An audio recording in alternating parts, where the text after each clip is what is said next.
Good morning students. आज मैं आपको त्रिभुज की विशेषताओं में एक्सरसाइज 10B बताऊंगा। 10A के मैक्सिमम सवाल मैंने आपको बता दिए थे। अब देखिए, अब सबसे बड़ी चीज क्या होती है कि कभी भी आपको 3 साइज दे रखी है, हमको ये पता करना होता है। जैसे हम लोग कंस्ट्रक्शन कभी कभी करते हैं, देखिएगा कि कभी कभी कुछ ऐसी स्थितियां आ जाती हैं कि जब हमारा ट्रायंगल नहीं बनता, तो उन स्थितियों में हम भुजाओं को देखकर कैसे समझेंगे कि हमारा त्रिभुज का बनना संभव है या नहीं, वो मैं आपको बता रहा हूं। देखिए, ये त्रिभुज की 3 भुजाएं दे रखी है। कह रहा है कि ज्ञात कीजिए निम्न त्रिभुजों में से कौन से त्रिभुज की संभव भुजाएं हो सकती है। देखिए, एक त्रिभुज की भुजाएं ये दे रखी है, ये पहली भुजा 7, 5 और लास्ट वाली 3। वैसे ही इसमें 15, 8 और 25। ये 3 इसलिए दे रखे हैं क्योंकि हमारी त्रिभुज की 3 भुजाएं होती है। मेरी एक बात याद रखिएगा, त्रिभुज तभी बन सकता है यदि 2 भुजाओं का योग हमेशा बड़ा हो तीसरी भुजा से। ठीक है, 2 भुजाओं का योग, जैसे मान लीजिए त्रिभुज बन गया ये छोटा सा, ये हो गया A, B और ये C। त्रिभुज तभी बन सकता है जब 2 भुजाओं का योग हमेशा तीसरी भुजा से बराबर हो, के बड़ा हो या बराबर हो। यानी ये प्लस ये, इन 2 भुजाओं को अगर हम प्लस करें तो ये हमेशा इस भुजा यानी इस 3rd नंबर वाली भुजा से कैसा आना चाहिए, बड़ा। ठीक है, और अगर हम किसी वजह से दोबारा त्रिभुज बनाते हैं, आप देख लीजिए, अगर अब की बार A, B, C, अगर अब की बार हम इसको और इसको प्लस करते हैं तो इन दोनों भुजाओं का योग हमेशा इस भुजा से बड़ा या बराबर आना चाहिए। ठीक है, तो ये हमारी इसकी एक प्राइम कंडीशन होती है ट्रायंगल के कंस्ट्रक्शन की, कि ट्रायंगल केवल और केवल इसी सूरत में बनता है। अब आइए, अब हम देखते हैं कि होता कैसे है। देखिए, सबसे पहला चीज है 7, 5 और 3। तो देखिए, हम क्या करेंगे, 2 भुजाओं का योग निकालेंगे। तो पहले हम इन दोनों भुजाओं का योग कर देते हैं, 7 + 3 और 7 + 5, 7 + 5 मैंने ये प्लस किया। तो ये देखिएगा, ये हमेशा बड़ा आएगा 3 से, क्योंकि 7 + 5 क्या हो गया, 12, और 12 हमेशा 3 से क्या होता है, बड़ा। यानी ये चीज मेरी सही है कि इन दोनों भुजाओं का योग इस तीसरी वाली भुजा से बड़ा है। अब सेकंड चेक कर लेते हैं एक बार। सेकंड कंडीशन में इन दोनों को ऐड कर लेते हैं। देखिए, सेकंड टाइम चेकिंग की, अब की 7 है तो 7 को मैंने यही रखा, इन दोनों को ऐड यहां किया, 5 + 3। तो देखिए, 5 + 3 कितना होता है, 8, और 8 7 से कैसा है, बड़ा, इसलिए मुंह को इस तरफ खोल दिया। अच्छा, इस एरो को समझिएगा, जिस तरफ मुंह खुला होता है वो डिजिट बड़ी होती है। आप लोग जब खाना खाते हैं तो बड़ा सा रसगुल्ला आता है, मुंह बड़ा खोलते हैं, तो वही चीज होती है, जिस तरफ की डिजिट बड़ी होगी उस तरफ को मुंह खुलेगा। तो देखिए, 7 जो है वो छोटा हो जाता है 8 से, क्योंकि 7 8 से छोटा होता है। अब सबसे लास्ट कंडीशन बची, हम एक बार इस 7 और इस 3 को भी ऐड करके देखें। देखिए, 7 + 3, अब तीसरी भुजा हमारी कौन सी बच गई बेटा, आपकी बात 5, यहां 5 कर दिया। तो हमको पता है 7 + 3 कितना होता है, 10, जो कि 5 से बड़ा है, तो मैंने मुंह आपकी इस तरफ को खोल दिया। तो हमको ये पता हो गया कि 10 इज ग्रेटर देन 5। तो इससे सिद्ध होता है कि 7, 5, 3 ये त्रिभुज की क्या है, भुजाएं हैं, क्योंकि इससे त्रिभुज का बनना संभव है। क्यों संभव है, क्योंकि त्रिभुज बनने की एक ही कंडीशन होती है कि 2 भुजाओं का योग हमेशा तीसरी भुजा से बड़ा आना चाहिए। ठीक है, और ये अंडरस्टूड वाली भी बात भी है कि मान लीजिए कि हम और आप मिलकर किसी चीज को पुश कर रहे हैं और सामने से एक बंदा ही अगर हम लोगों को पुश करने से मना कर दे रहा है या रोक दे रहा है, इसका मतलब हम लोग की कैपेबिलिटी उससे कम है। कि हम लोग दो मिलके एक चीज को पुश कर रहे हैं, वो अकेला उसी चीज को पुश करने से रोक दे रहा है। तो इसीलिए जब यहाँ रिजल्ट ज्यादा हो गई है, 2 हो गई है, तो इसकी वैल्यू हमेशा तीसरी से बड़ी आनी चाहिए। अगर बड़ी आ रही है तो बिल्कुल ट्राइंगल पॉसिबल है, अदरवाइज नहीं। आप सेकंड वन देखिए, 15, 8 एंड 25। ठीक है, इसमें भी वही चीज, दो भुजाओं का योग तीसरी भुजा से हमेशा बड़ा आना चाहिए। तो देखिए इसमें हम कर रहे हैं, पहले इन दोनों को ऐड कर रहे हैं, 15 प्लस 8, और देखिए यहां मैंने 25 लिख दिया। अभी बीच में कोई साइन नहीं लगाया, अभी हम कुछ नहीं लगाएंगे। इनको ऐड करेंगे तो 23 आएगा। तो देखिए दो भुजाओं का योग तीसरी भुजा से कैसा हो जा रहा है, छोटा। मतलब दो लोग मिलके एक को हरा नहीं पा रहे हैं। इसका मतलब इस कंडीशन में ट्राइंगल पॉसिबल नहीं है। तो क्या लिखोगे, चूंकि दो भुजाओं का योग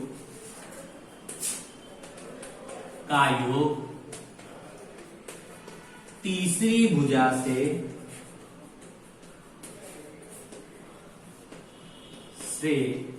छोटा है, अतः त्रिभुज संभव नहीं है।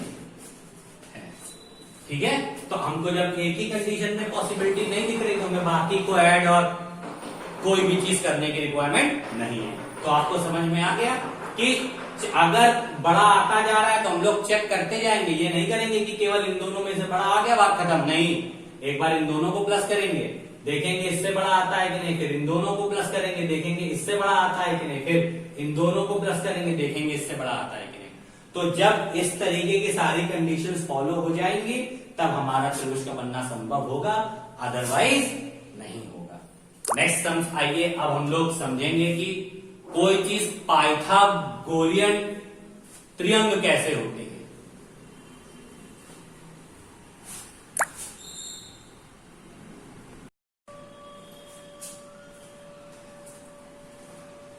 देखिए स्टूडेंट्स, अभी मैंने आपको बताया था कि आपकी अगली चीज है कि त्रिभुज की 3 भुजाएं दे रखी होंगी, उसमें बताना होगा कि पाइथागोरियन त्रिक है कि नहीं। पाइथागोरियन त्रिक का मतलब होता है कि त्रिक माने 3 ऐसे अंक जो पाइथागोरस को फॉलो करते हैं कि नहीं। पाइथागोरस का एक सिंपल सा सिद्धांत होता है, याद रखिए। सबसे पहले तो एक समकोण त्रिभुज बना लीजिए, ठीक है, ए, बी और सी। हमेशा याद रखिए पाइथागोरस 90 डिग्री के कोण यानी समकोण त्रिभुज पर ही फॉलो होता है। ठीक, तो पाइथागोरस कभी भी बनाना हो तो उसमें त्रिभुज का समकोण होना आवश्यक है। तो मैंने समकोण त्रिभुज बना लिया।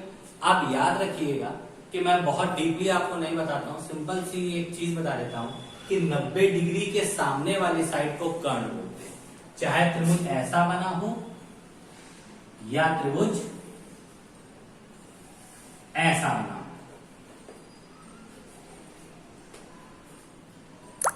देखिए इस त्रिभुज में 90 डिग्री के सामने ये मेरी कर्ण हो गई, इस त्रिभुज में 90 डिग्री के सामने ये मेरी कर्ण हो गई। ठीक है, और खड़ी भुजा लंब और जो लेटी भुजा होती है उसको आधार। और इस त्रिभुज में क्या होता है, कर्ण पता होती, लंब और आधार कोई भी हो सकता है। अगर ये लंब है तो ये आधार बन जाएगी, अगर ये आधार है तो ये लंब बन जाएगी। मतलब लंब और आधार आपस में बदल सकते हैं। तो मेन चक्कर क्या होता है कि 90 डिग्री के सामने अगर कर्ण है, इसका मतलब हमारा पाइथागोरस थ्योरम हम इसमें अप्लाई कर सकते हैं। अब जब इस दी हुई डिजिट्स में 5, 12, 13 इसमें उन्होंने सम में पहले ही बोल दिया है कि पाइथागोरियन त्रिअंग है, तो इसका मतलब ये समकोण त्रिभुज बन रहा है। तो ठीक है, अब देखिए पाइथागोरस थ्योरम का एक रूल होता है। वो रूल क्या होता है कि कर्ण का जो वर्ग होता है वो लंब प्लस आधार के वर्ग के योग के बराबर होता है। यानी कर्ण का जो वर्ग होता है लंब के वर्ग प्लस आधार के वर्ग के बराबर होता है। ठीक है, तो कर्ण मेरी क्या होती है, कर्ण जो होती है वो त्रिभुज की सबसे लंबी भुजा होती है। याद रखिएगा, त्रिभुज की सबसे लंबी भुजा कर्ण होती है। तो देखिए ये आपको फिगर में भी दिखती होगी, ये भुजा सबसे लंबी है, तो ये मेरी क्या है, कर्ण है। एक तो ये भी तरीका है कि 90 डिग्री के सामने है तो कर्ण है, और एक मैंने आपको और बताया कि ये त्रिभुज की सबसे बड़ी भुजा होती है। तो इसमें क्या होता है कि सबसे बड़ी भुजा का वर्ग शेष दो भुजाओं के वर्गों के योगफल के बराबर आता है, तो ये मेरा त्रिअंक है। ध्यान से सुनिएगा कि मैं यहां पे लिख दे रहा हूं आपको कि सबसे बड़ी भुजा का वर्ग, सबसे बड़ी भुजा का वर्ग जो है वो आना चाहिए शेष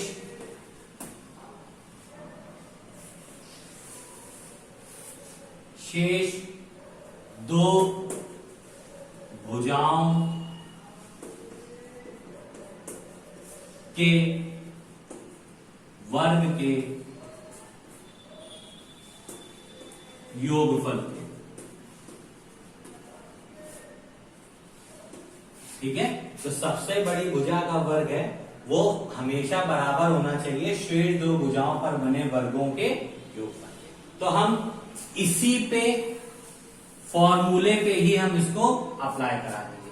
कर्ण हमारी सबसे बड़ी भुजा होती है, तो कर्ण की जगह हम क्या लिख देते हैं, 13। लंब और आधार, तो ये मेरी सबसे बड़ी भुजा होने की वजह से ये तो मेरा कर्ण बन गया था। लंब और आधार मेरी ये है, हमने पहले बताया था लंब आधार परिवर्तित हो सकते हैं, तो ऐसे इसमें परिवर्तित कर लीजिए, चाहे 12 को लंब मान लीजिए चाहे 5 को लंब मान लीजिए। तो हम 5 को लंब मान लेते हैं,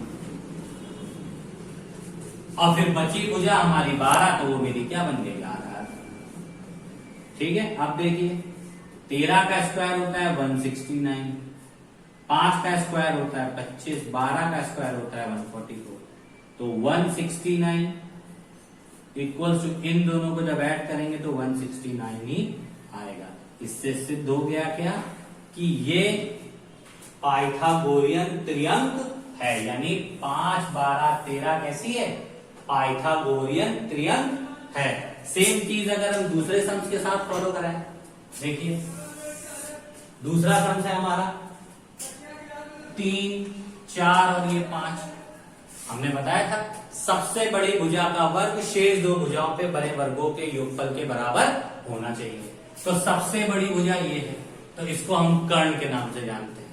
तो कर्ण का वर्ग बराबर लंब का वर्ग प्लस आधार का वर्ग, ये मेरा फॉर्मूला होता है। ठीक है, तो कर्ण का वर्ग क्या है, सबसे बड़ी वाली भुजा कर्ण हो गई यानी 5। बाकी दो भुजाओं में से मैंने इस फिगर में बताया था कि लंब और आधार आपस में परिवर्तित हो सकते हैं, तो परिवर्तित कर दीजिए, किसी एक को लंब मान लीजिए, मैं 4 को मान ली, और दूसरे को आधार मान लीजिए, बची भुजा आधार हो गई। तो 25 16 प्लस 9, देखिए 25 बराबर 25, तो ये भी क्या है, पाइथागोरियन त्रिअंक है। तो ये संख्या भी मेरी क्या हो गई, पाइथागोरियन त्रिअंक है। तो हमने दो चीजें आपको क्लियर करी, एक तो ये बताया कि सबसे बड़ी भुजा का वर्ग शेष दो भुजाओं पर बने वर्गों के योगफल के बराबर होना चाहिए, या इस तरीके से देखिए, अदरवाइज इस फॉर्मूले में आप इन डिजिट्स को रख दीजिए। बस याद रखिएगा सबसे बड़ी कर्ण है, लंब और आधार आपस में आप लोग ट्विस्ट कर सकते हैं। तो आपको आज मैंने दो चीजें समझाई, ट्रायंगल कैसे बनता है और पाइथागोरियन त्रिअंक क्या क्या होता है। तो बस इसी तरीके के 2-3 सम्स आपको और कॉपी में दे रखे हैं, उनको आप प्रैक्टिस करिएगा और आपको इजीली आ जाएंगे, और नहीं आते हैं तो आप पूछिए। Thank you and have a